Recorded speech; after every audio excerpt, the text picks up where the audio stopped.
Saat ia dan teman-temannya merencanakan liburan ke sebuah villa di Lembang, Bandung, awalnya rencana itu terdengar sangat seru karena mereka akan pergi dalam rombongan besar. Namun seperti biasa, ketika waktu semakin dekat, jumlah peserta menyusut hingga akhirnya hanya 5 orang yang benar-benar ikut. Mereka masih berstatus pelajar saat itu, belum ada yang bekerja tetap, sehingga urusan biaya harus diatur dengan sangat ketat. Berbagai cara dilakukan agar liburan tetap berjalan, termasuk patungan untuk menyesuaikan budget yang minim. Setelah mencari-cari villa yang sesuai dengan kantong mereka, Bang Jun menemukan satu villa yang terlihat cukup menjanjikan. Ia menemukannya melalui media sosial. Harga sewanya terbilang murah, hanya sekitar 2 jutaan untuk 3 hari 2 malam. Tanpa pikir panjang, mereka langsung memesan villa tersebut. Mengabaikan soal latar belakang atau kondisi sebenarnya dari tempat itu, Bang Jun hanya mengandalkan foto-foto yang diunggah oleh pemilik villa dan merasa yakin setelah melihat fasilitasnya yang terlihat cukup bagus. 1 minggu sebelum keberangkatan, Bang Jun memutuskan untuk survei ke lokasi terlebih dahulu. Ia ingin memastikan bahwa villa itu memang layak untuk ditempati. Sesampainya di sana, ia mendapati bahwa bangunan villa tersebut merupakan rumah bergaya tua dengan desain yang khas era 80-an. Meski begitu, fasilitas di dalamnya masih tergolong baru dan terawat. Barang-barang seperti perabotan dan perlengkapan dapur terlihat modern. Harga yang murah dan fasilitas yang memadai membuatnya merasa yakin untuk melanjutkan rencana ini. Setelah berdiskusi dengan teman-temannya, mereka semua sepakat pada hari yang telah ditentukan. Mereka berangkat pada Jumat siang, tepat setelah sholat Jumat. Perjalanan dari rumah mereka memakan waktu cukup lama, sehingga ketika tiba di villa, matahari hampir tenggelam dan suasana mulai gelap. Mereka disambut oleh seorang penjaga villa bernama Mang Adi, yang tampak sedang membersihkan halaman depan. Ia sibuk merapikan peralatan dapur seperti piring dan gelas di area luar rumah. Bang Jun dan teman-temannya segera menyapa Mang Adi, lalu membawa masuk barang-barang mereka ke dalam villa. Setelah semuanya tertata, Bang Jun mendekati Mang Adi untuk berbicara dan meminta izin menempati villa. Dalam percakapan itu, Mang Adi bercerita bahwa belum lama ini ada sekelompok anak muda yang juga menginap di villa tersebut. Namun, menurutnya, mereka tidak menjaga fasilitas dengan baik. Mereka merusak banyak barang seperti memecahkan gelas dan piring, serta membuat kolam renang menjadi kotor. Mang Adi berharap Bang Jun dan teman-temannya bisa menjaga villa dengan lebih baik. Bang Jun meyakinkan Mang Adi bahwa mereka hanya ingin bersantai, bermain gitar, ngopi, dan ngobrol seperti anak muda pada umumnya, tanpa niat untuk membuat keributan. Setelah memberikan pesan itu, Mang Adi berpamitan. Dia mengatakan bahwa rumahnya tidak jauh dari villa, sehingga jika ada kebutuhan mendesak, mereka bisa memanggilnya. Malam pertama di villa pun dimulai dengan suasana yang cukup tenang. Tidak ada kejadian aneh sejak mereka datang. Mereka menghabiskan malam dengan makan mie instan, minum kopi dan main gitar di ruang tengah. Namun, sekitar pukul 10 malam, Diki, salah satu teman Bang Jun, mendengar suara gedoran dari arah pintu belakang villa. Villa itu memiliki pintu belakang yang mengarah ke halaman kecil. Diki meyakinkan teman-temannya bahwa suara gedoran itu terdengar sangat jelas, seperti seseorang memukul pintu dengan keras.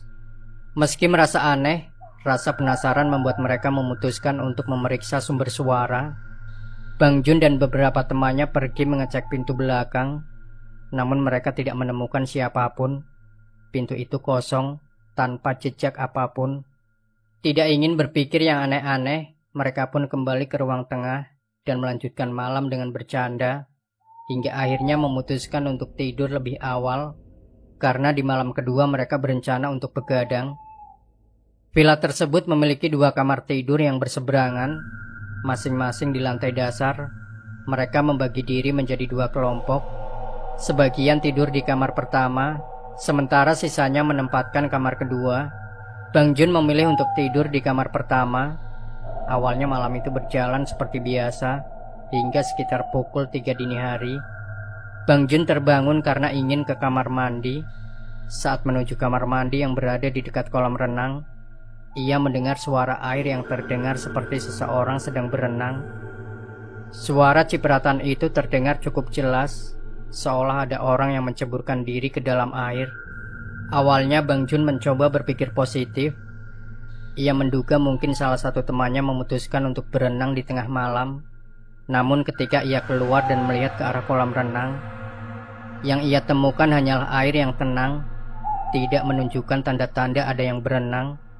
Perasaan janggal mulai menghampirinya, tapi ia memutuskan untuk mengabaikannya dan kembali tidur. Keesokan paginya, mereka berkumpul di ruang tengah untuk sarapan. Tidak lama kemudian Mang Adi datang membawa tambahan karpet. Ia mengatakan karpet itu bisa digunakan jika mereka ingin duduk-duduk di luar. Setelah menyerahkan karpet, Mang Adi berpamitan lagi. Ia memberitahu mereka bahwa ia harus menghadiri acara keluarga di Cianjur dan baru akan kembali pada Minggu siang, tepat sebelum mereka berencana untuk pulang. Setelah Mang Adi berpamitan dan pergi tepat pukul 12 siang, suasana villa kembali terasa lengang. Teman Bang Jun yang berniat keluar villa untuk mencari makan tiba-tiba berteriak kaget di dekat kolam renang. Teriakannya yang keras membuat Bang Jun dan teman-teman lainnya ikut panik. Mereka segera berlari menghampiri bertanya-tanya apa yang terjadi. Ketika mereka sampai di sana, teman mereka tampak berdiri dengan wajah pucat sambil memegang sebuah panci logam yang terlihat sudah berkarat di beberapa bagian. Panci itu berisi sesuatu yang tidak seharusnya ada. Di situ ada belatung, kelabang, dan bercak darah kering yang menempel di pinggirannya. Melihat isi panci itu, semua orang tercengang. Mereka hanya bisa saling pandang dengan penuh kebingungan. Tidak ada yang tahu dari mana asal panci tersebut dan mengapa isinya begitu menjijikan. Bang Jun mencoba berpikir rasional. Ia menganggap mungkin itu hanyalah benda yang tertinggal dari orang-orang sebelumnya. Dengan cepat, ia mengambil keputusan untuk membuang panci tersebut agar tidak menimbulkan rasa takut di antara mereka. Ia membawa panci itu ke sebuah pohon besar yang berdiri sekitar 20 meter dari pintu utama villa. Di balik pohon itu, terdapat jurang yang cukup curam dengan deretan pepohonan yang rapat di bawahnya. Tanpa ragu Bang Jun melemparkan panci itu ke dalam jurang, berharap masalah itu berakhir di sana. Namun, ketenangan mereka tidak berlangsung lama. Setelah sholat asar, sekitar pukul 3 sore, Bang Jun dan teman-temannya memutuskan untuk pergi ke pasar di bawah di kawasan jalan raya. Mereka berencana membeli perlengkapan untuk malam itu, karena mereka ingin mengadakan pesta kecil dengan membakar jagung dan sosis di teras villa. Seluruh rombongan turun dari villa dan berbelanja hingga sore menjelang malam. Ketika mereka kembali ke villa sekitar pukul 8 malam setelah sholat isya, suasana di sekitar villa terasa lebih sunyi dari biasanya.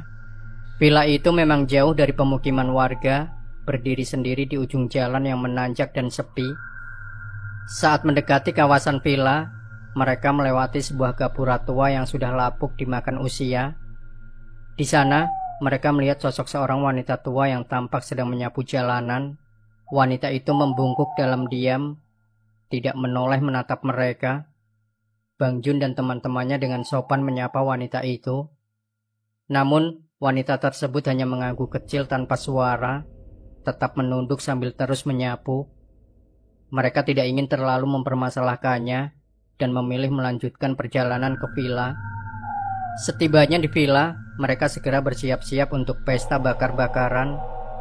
Di teras villa mereka menyalakan arang dan mulai memanggang jagung serta sosis. Suasana terasa hangat kembali.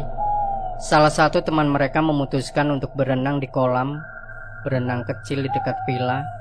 Sebelum itu ia masuk ke kamar mandi yang ada di dekat kolam untuk mengganti pakaian. Di dalam kamar mandi, ia menemukan keran air yang sudah menyala. Ia berniat membuang air besar sebelum berenang. Namun saat berada di dalam, ia mendengar suara ketukan dari kaca ventilasi di atas pintu kamar mandi. Suara ketukan itu terdengar jelas, seperti seseorang mengetuk berulang kali. Teman Bang Jun sempat membuka pintu dan melongok keluar, namun tidak melihat siapapun. Merasa ada yang tidak beres, Ia menutup pintu kembali dan menyelesaikan urusannya. Ketika ia keluar dari kamar mandi, wajahnya terlihat tegang. Bang Jun yang melihat raut wajahnya langsung bertanya, apakah semuanya baik-baik saja?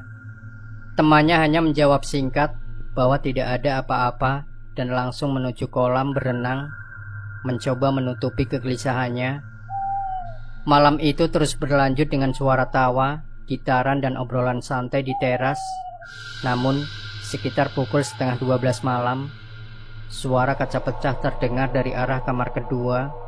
Mereka semua segera berlari ke kamar tersebut untuk memeriksa. Benar saja, salah satu jendela di kamar itu pecah dengan lubang kecil, seperti terkena lemparan batu. Anehnya, tidak ada batu atau benda apapun di sekitar lantai. Kaca itu pecah begitu saja tanpa jejak penyebabnya. Kebingungan mulai meliputi mereka.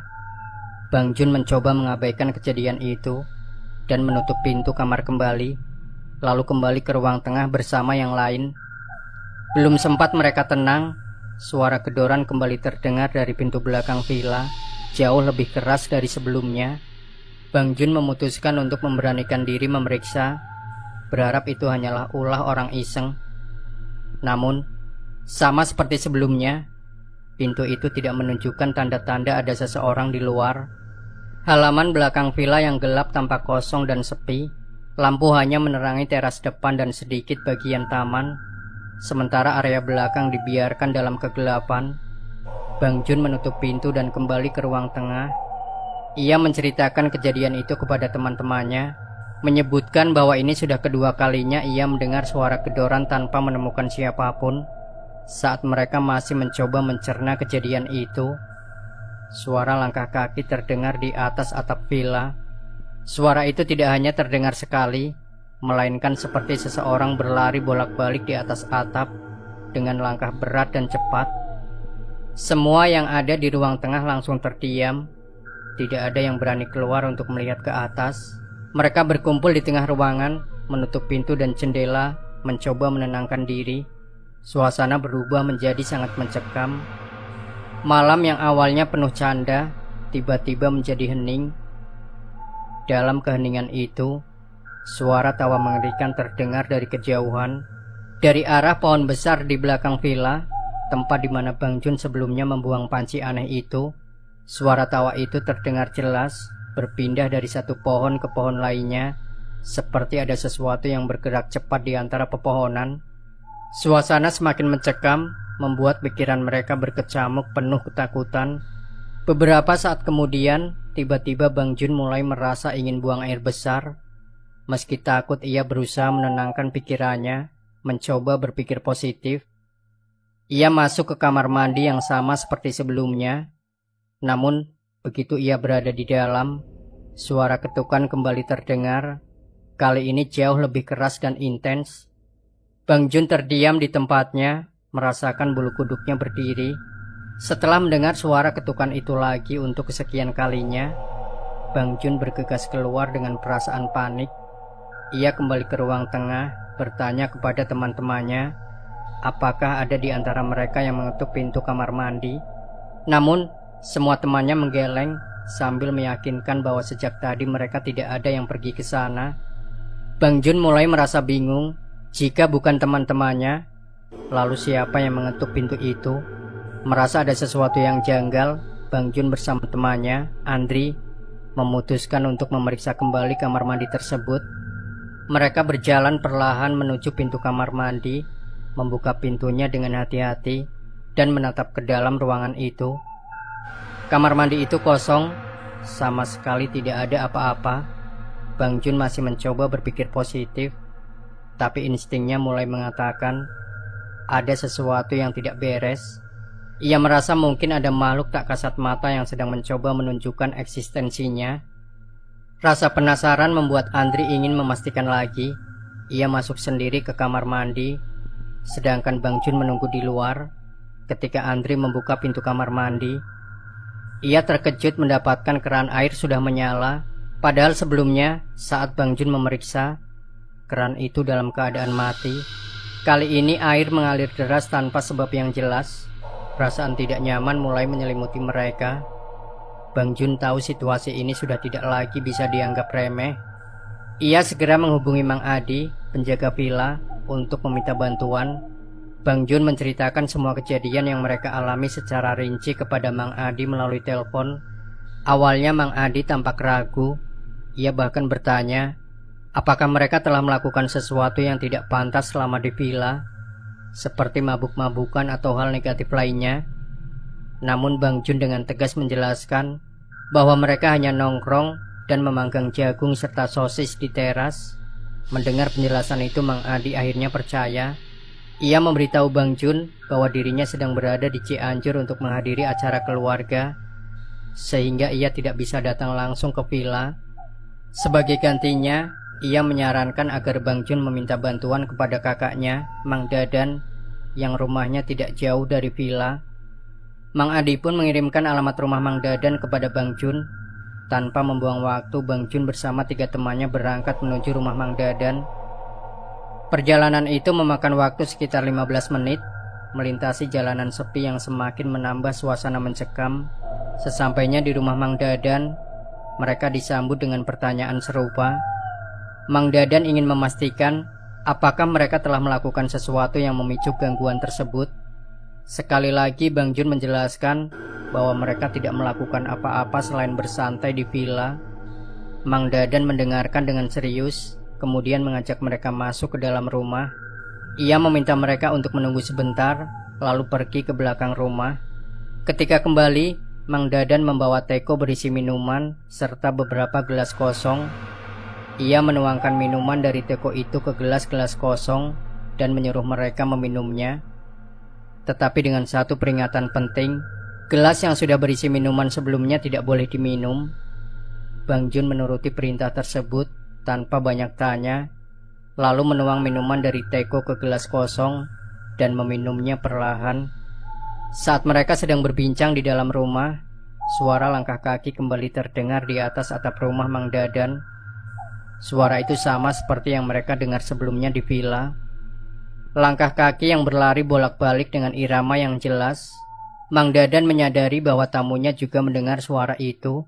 Ia menyarankan agar mereka membaca doa atau bacaan yang mereka bisa, sekadar untuk menenangkan diri. Bang Jun dan teman-temannya mencoba mengikuti saran tersebut, meski dengan bacaan yang terbata-bata. Setelah itu, Mang Dadan menawarkan diri untuk menemani mereka kembali ke villa. Mereka berangkat bersama-sama dan tiba di villa sekitar pukul 2 dini hari. Sesampainya di sana, Mang Dadan langsung mengambil alih. Ia meminta semua orang mengambil segenggam garam dan melemparkannya ke arah pohon besar yang berada di dekat jurang, tempat Bang Jun sebelumnya membuang panci misterius itu. Tanpa banyak bertanya, mereka mengikuti perintah Mang Dadan. Rasa takut bercampur penasaran membuat mereka memilih untuk menurut saja. Setelah itu Mang Dadan masuk ke kamar yang jendelanya pecah. Ia memeriksa ruangan tersebut dengan seksama, sementara Bang Jun dan teman-temannya menunggu di ruang tengah. Suasana menjadi hening. Waktu terasa berjalan sangat lambat. 10 menit kemudian, Mang Dadan keluar dari kamar dan mengatakan bahwa semuanya sudah aman. Ia menenangkan mereka dengan senyum tipis dan menyuruh mereka melanjutkan malam seperti biasa. Ia pun berpamitan dan kembali ke rumahnya. Namun, ketenangan itu hanya bertahan sejenak. Tidak lebih dari 30 menit setelah Mang Dadan pergi, suara gedoran kembali terdengar dari pintu belakang villa, lebih keras dan lebih mendadak daripada sebelumnya.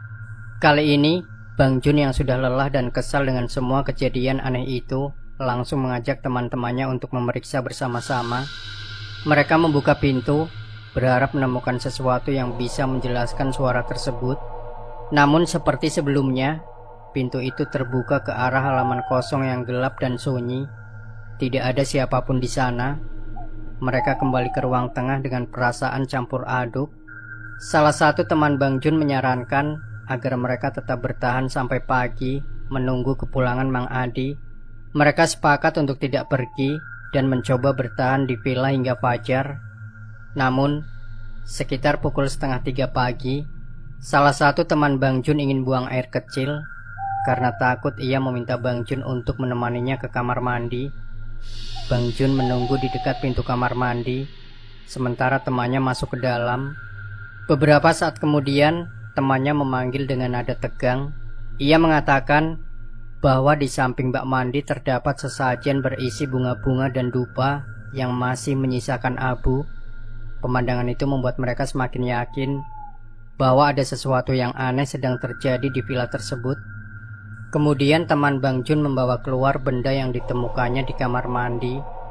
Ia menunjukkan kepada yang lain bahwa di samping bak mandi terdapat sesajen kecil berisi bunga-bunga kering dan dupa yang masih menyisakan abu hitam. Bang Jun terdiam sejenak, merasa tidak tahu harus berkata apa. Ia tidak ingat ada yang pernah menyebutkan hal itu sebelumnya, baik Mang Adi maupun Mang Dadan. Tidak ingin menyimpan rasa penasaran, Bang Jun segera mengambil ponselnya, memotret sesajen itu. Ia lalu mengirimkan foto tersebut kepada Mang Adi dan bertanya melalui pesan apakah Mang Adi mengetahui apa maksud dari benda tersebut. Beberapa menit kemudian, Mang Adi membalas pesannya dengan nada santai. Ia meminta Bang Jun untuk menyimpan sesajen itu, namun menekankan agar tidak menaruhnya kembali di kamar mandi. Ia menyarankan untuk meletakkannya di saung yang berada di dekat taman di area belakang villa.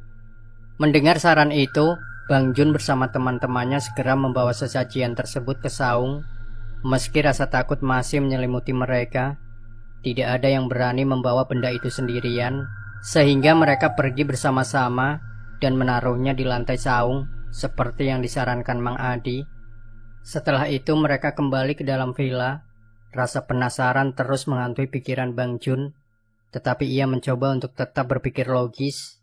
Ia bertanya-tanya siapa yang meletakkan sesajian itu di kamar mandi dan apa tujuannya.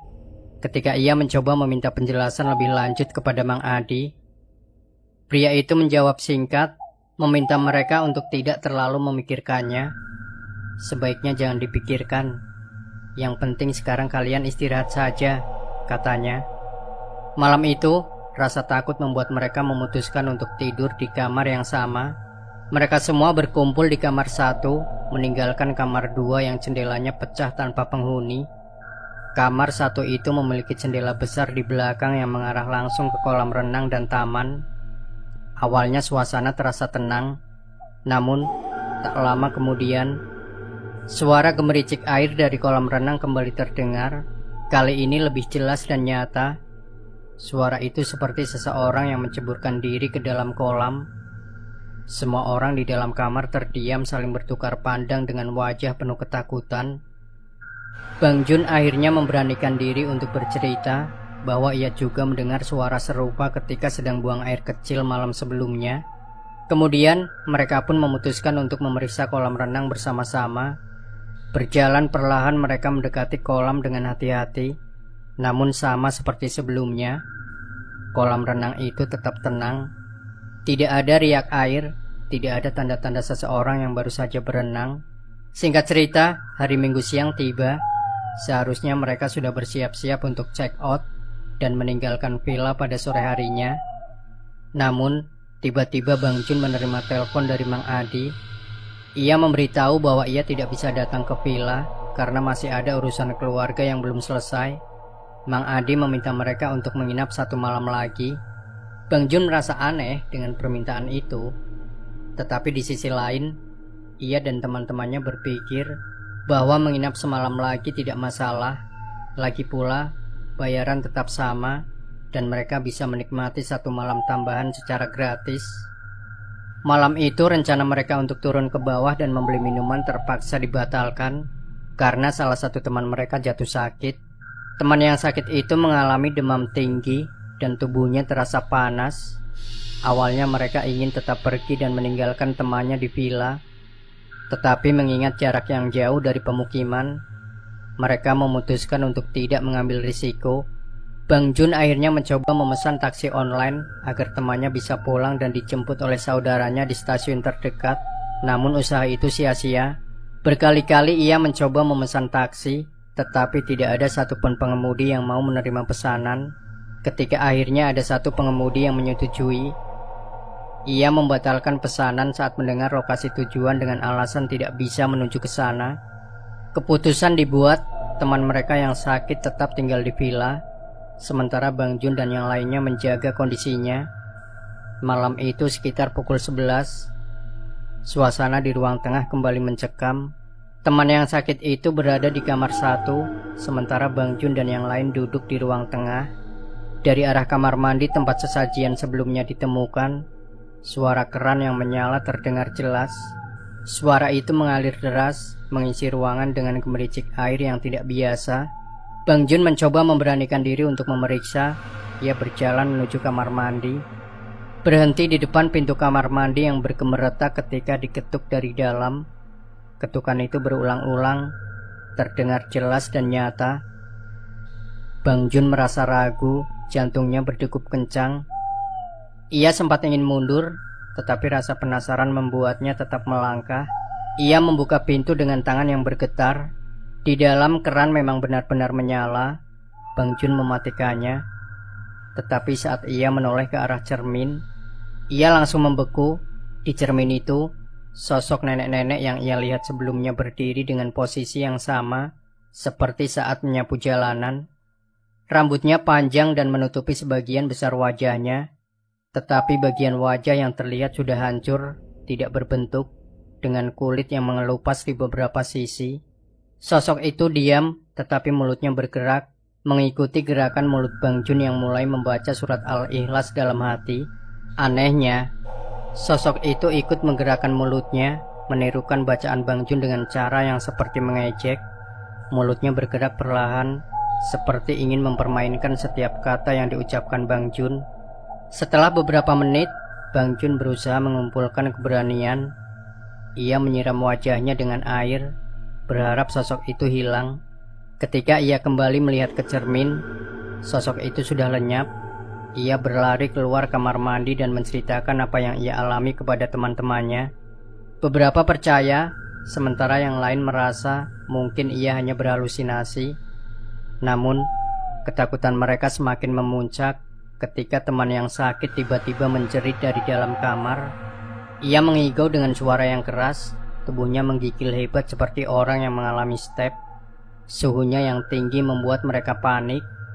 Mereka tidak bisa membawanya ke dokter karena jarak yang terlalu jauh dari klinik atau rumah sakit terdekat. Bang Jun akhirnya bergegas ke warung yang terletak 1 jam perjalanan dari villa untuk membeli obat. Setelah memberikan obat dan menunggu beberapa saat, kondisi temannya perlahan membaik. Saat ia sudah tenang, temannya bercerita bahwa dalam mimpinya ia didatangi sosok nenek-nenek yang sama seperti yang dilihat Bang Jun. Nenek-nenek itu memperingatkannya untuk menjaga sopan santun dan tidak berbuat macam-macam di tempat asing. Temannya menggambarkan sosok itu dengan detail yang persis sama. Wajahnya yang hancur dan auranya yang mencekam. Semua orang di dalam villa langsung merasa bulu kuduknya berdiri. Kejadian itu bukan lagi kebetulan. Malam itu setelah berbagai kejadian mencekam yang mereka alami, Bang Jun memutuskan untuk tidak lagi menunggu pagi. Ia berbicara dengan teman-temannya dan sepakat untuk meninggalkan villa malam itu juga. Mereka semua berkemas dalam diam, membawa barang-barang mereka dengan tergesa-gesa. Perasaan takut dan kelelahan membuat mereka tidak ingin berlama-lama. Namun, saat sampai di rumah, Bang Jun tidak langsung pulang ke rumahnya sendiri. Ia memilih untuk singgah di tongkrongan terlebih dahulu, mencoba menenangkan pikirannya yang masih dipenuhi oleh bayangan kejadian di villa. Tak lama kemudian, telepon dari Mang Adi masuk. Dengan nada bingung, Mang Adi bertanya, kenapa mereka pulang lebih awal tanpa memberitahunya terlebih dahulu. Bang Jun menjelaskan bahwa salah satu temannya mendadak sakit dan situasinya cukup mendesak, sehingga mereka harus segera meninggalkan villa. Mang Adi menerima penjelasan itu tanpa banyak bertanya lagi. Anehnya, ia juga tidak menyinggung soal sisa pembayaran yang belum dilunasi. Namun, sebelum menutup telepon, Mang Adi mengatakan ada barang yang tertinggal di villa dan meminta Bang Jun atau salah satu temannya untuk kembali dan mengambilnya. Meski merasa aneh, Bang Jun akhirnya setuju. Ia mengajak temannya, Apip, untuk menemaninya kembali ke villa. Mereka memutuskan untuk pergi berdua menggunakan mobil. Perjalanan menuju villa berlangsung biasa saja, tanpa kejadian aneh. Ketika mereka tiba, Mang Adi sudah menunggu di depan. Ia langsung menanyakan tentang sesajian yang sebelumnya diminta untuk dipindahkan ke saung. Bang Jun meyakinkan Mang Adi bahwa ia sudah melakukan seperti yang diminta. Mang Adi kemudian menyinggung soal kaca di kamar 2 yang pecah. Dengan nada serius, ia kembali mengingatkan bahwa ia sudah meminta mereka menjaga fasilitas villa. Bang Jun menjelaskan lagi bahwa ia tidak tahu bagaimana kaca itu bisa pecah. Ia bahkan sudah menceritakan kejadian tersebut sebelumnya kepada Mang Adi, tetapi tetap tidak ada petunjuk mengenai penyebabnya. Mang Adi akhirnya meminta ganti rugi sebesar 200.000 untuk kaca yang pecah, ditambah sisa uang sewa villa yang belum dibayar. Bang Jun membayar semuanya tanpa banyak bicara. Ia hanya ingin semua urusan ini cepat selesai. Namun sebelum mereka pulang, Mang Adi menyerahkan sebuah plastik kresek kepada Bang Jun. Di dalamnya terdapat Al-Quran kecil, tasbih dan bunga melati putih yang masih segar. Mang Adi meminta Bang Jun untuk menebar bunga itu di sekeliling tempat tongkrongannya. Tidak ingin menimbulkan masalah baru, Bang Jun menuruti permintaan itu tanpa banyak bertanya. Ia hanya mengangguk dan menerima plastik tersebut. Dalam perjalanan pulang, suasana mulai terasa berbeda ketika mereka melintasi jalan tol. Mobil yang mereka kendarai tiba-tiba berguncang hebat, seperti ada sesuatu yang menimpa atap mobil. Tak lama kemudian, salah satu ban mobil terasa bocor. Bang Jun segera menepikan mobil di bahu jalan dan memeriksa ban tersebut. Benar saja, bannya memang bocor. Ia langsung menghubungi layanan jasa marga untuk meminta bantuan. Setelah ban diperbaiki, mereka kembali melanjutkan perjalanan pulang. Sesampainya di rumah, Bang Jun segera mengecek kondisi temannya yang sakit. Ia mendapati temannya itu dalam kondisi yang sangat aneh, seperti orang linglung. Ketika diajak berbicara, temannya hanya bengong, matanya kosong tanpa ekspresi. Ia sama sekali tidak merespons. Bahkan ketika diajak bercanda atau ditanya sesuatu, menyadari ada sesuatu yang tidak beres, Bang Jun mencoba lebih memperhatikan kondisinya. Beberapa hari kemudian, saat Bang Jun berkunjung ke rumah temannya itu, ia mendapati sesuatu yang mengejutkan. Di dalam kamar temannya, ia melihat sesajen yang sama seperti yang mereka temukan di kamar mandi villa. Di sudut kamar, terdapat bunga melati dupa yang masih tersisa abunya, seperti sesajen di saung villa. Bang Jun merasa bulu kuduknya berdiri. Ia bertanya kepada temannya, namun temannya tetap diam, tidak memberikan jawaban apapun. Merasa tidak mendapat jawaban, Bang Jun beralih bertanya kepada orang tua temannya. Orang tuanya menjelaskan bahwa kondisi anaknya memang sudah sering membuat mereka khawatir. Mereka bahkan telah membawa anaknya ke psikiater beberapa kali, tapi tidak ada jawaban pasti mengenai penyebab perilakunya yang berubah drastis. Orang tuanya juga menyebutkan bahwa temannya membawa pulang sesajen tersebut setelah pulang dari villa. Mendengar itu, Bang Jun terkejut. Ia tidak tahu bahwa temannya mengambil sesajen itu dari villa dan membawanya pulang. 2 hari setelah kejadian itu, Bang Jun kembali dihubungi oleh Mang Adi. Kali ini nada suaranya terdengar serius dan tegas. Ia meminta Bang Jun untuk segera mengembalikan barang miliknya yang ada di villa. Awalnya, Bang Jun mengira yang dimaksud adalah barang-barang yang diberikan dalam plastik kresek. Namun, Mang Adi menjelaskan bahwa bukan itu yang ia maksud. Barang yang harus dikembalikan adalah sesajen yang sebelumnya mereka taruh di saung. Mang Adi meminta Bang Jun untuk segera membawa barang tersebut kembali ke villa. Bang Jun menolak. Ia mengatakan bahwa ia tidak bisa kembali lagi ke villa dan meminta Mang Adi untuk mengirim seseorang untuk mengambil barang tersebut. Malam itu Mang Dadan, kakak Mang Adi, datang langsung ke rumah temannya untuk mengambil sesajen tersebut. Mang Dadan adalah sosok yang berbeda dari Mang Adi. Ia terlihat lebih ramah, tenang, dan jelas tidak menyimpan sesuatu yang ditutup-tutupi. Malam itu ketika ia datang ke rumah temannya Bang Jun untuk mengambil barang yang diminta, Bang Jun memutuskan untuk menceritakan seluruh kejadian yang ia alami selama di villa. Ia mengungkapkan bahwa ia sempat melihat sosok nenek-nenek dengan wajah rusak yang muncul di cermin kamar mandi. Ia berharap penjelasan dari Mang Dadan bisa memberikan sedikit kejelasan. Mang Dadan mendengarkan dengan serius mengangguk pelan. Ia mengatakan bahwa yang menjaga villa itu sebenarnya bukan hanya Mang Adi. Menurut kesaksiannya, villa itu juga dijaga oleh makhluk gaib. Salah satunya adalah sosok nenek-nenek yang dilihat oleh Bang Jun. Mang Dadan menjelaskan bahwa Mang Adi selama ini telah melakukan semacam ritual supranatural sebagai bagian dari perjanjian yang ia buat dengan makhluk tersebut. Perjanjian itu bukan atas kemauan pribadi Mang Adi, melainkan atas suruhan dari pemilik villa. Pemilik villa menginginkan agar tempat itu selalu ramai dan penuh pengunjung, mesti harus melibatkan kekuatan gaib sebagai penarik energi. Bang Jun terdiam mendengar penjelasan itu. Dengan hati yang berat, ia semakin mengerti bahwa kejadian aneh yang menimpa dirinya dan teman-temannya bukanlah kebetulan. Ia pun menceritakan kondisi temannya yang sakit setelah pulang dari villa. Bang Jun menjelaskan bahwa temannya seperti kehilangan kesadarannya. Selama berhari-hari temannya linglung, tidak bisa diajak bicara dan sering berbicara sendiri di dalam kamarnya, terutama pada malam hari. Mendengar cerita itu, Mang Dadan menggeleng pelan. Ia mengatakan bahwa kemungkinan besar sukma temannya sudah dirasuki oleh makhluk gaib yang bekerja sama dengan Mang Adi. Mang Dadan menyebutkan bahwa kondisi seperti itu sering terjadi pada orang yang pikirannya kosong dan mudah terpengaruh oleh energi dari dunia lain. Teman Bang Jun kemungkinan besar menjadi sasaran karena ia sering melamun, pikirannya tidak fokus, dan saat itu berada dalam kondisi yang sangat lemah. Mang Dadan menawarkan bantuan. Ia tidak menjanjikan kesembuhan instan, tetapi ia berjanji akan membantu temannya sedikit demi sedikit. Proses ini akan memakan waktu katanya, tetapi jika dijalani dengan sabar, ada harapan untuk pulih.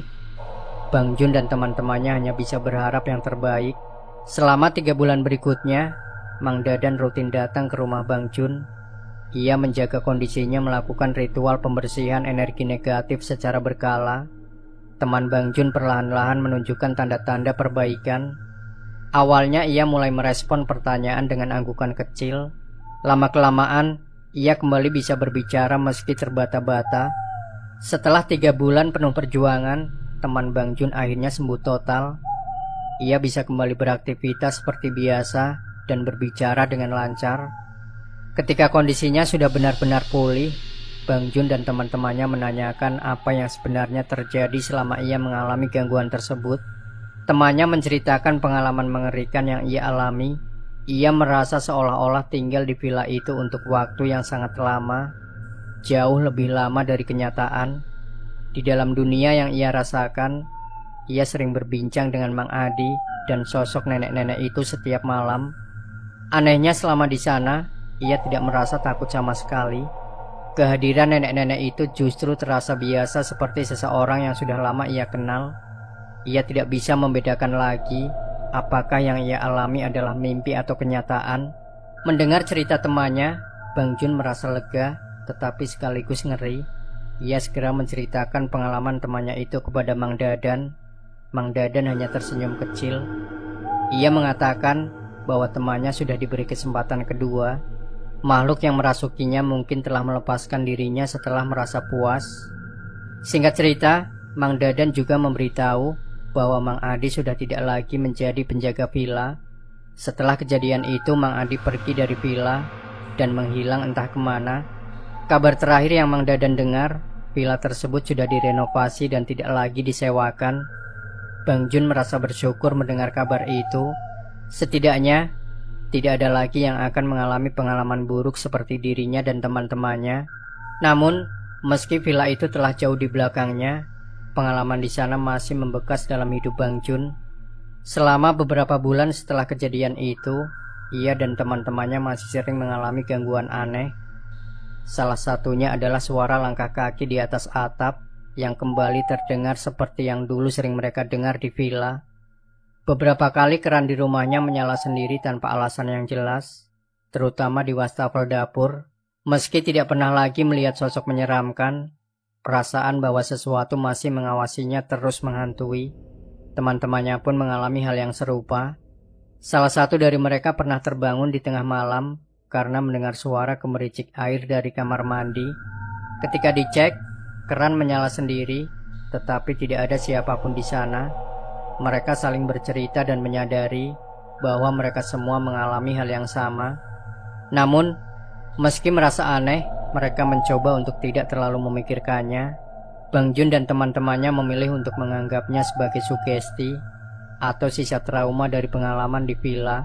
Setelah semua itu berakhir, Bang Jun masih menyimpan Al-Quran kecil dan tasbih yang diberikan oleh Mang Dadan.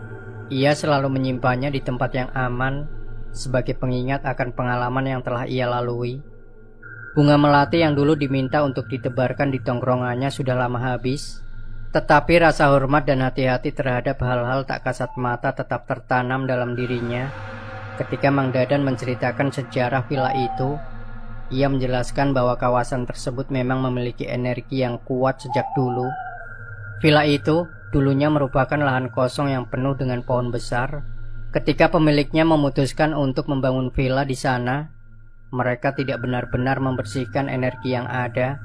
Sosok nenek-nenek yang muncul menurut Mang Dadan adalah penguasa wilayah itu. Ia bukan makhluk sembarangan. Ia adalah penjaga yang sudah ada sejak lama, jauh sebelum villa itu berdiri. Bang Jun merasa merinding mendengar penjelasan itu. Ia akhirnya memahami mengapa villa itu terasa begitu berbeda dari tempat lainnya. Lokasinya yang terpencil di ujung jalan yang menanjak, dikelilingi oleh kebun dan pohon besar, membuat villa itu terasa seperti dunia lain. Dan di dunia itu, mereka hanyalah tamu yang datang tanpa diundang. Demikian sahabat sejuta kisah. Jangan lupa tinggalkan komentar Anda, like, share video ini, subscribe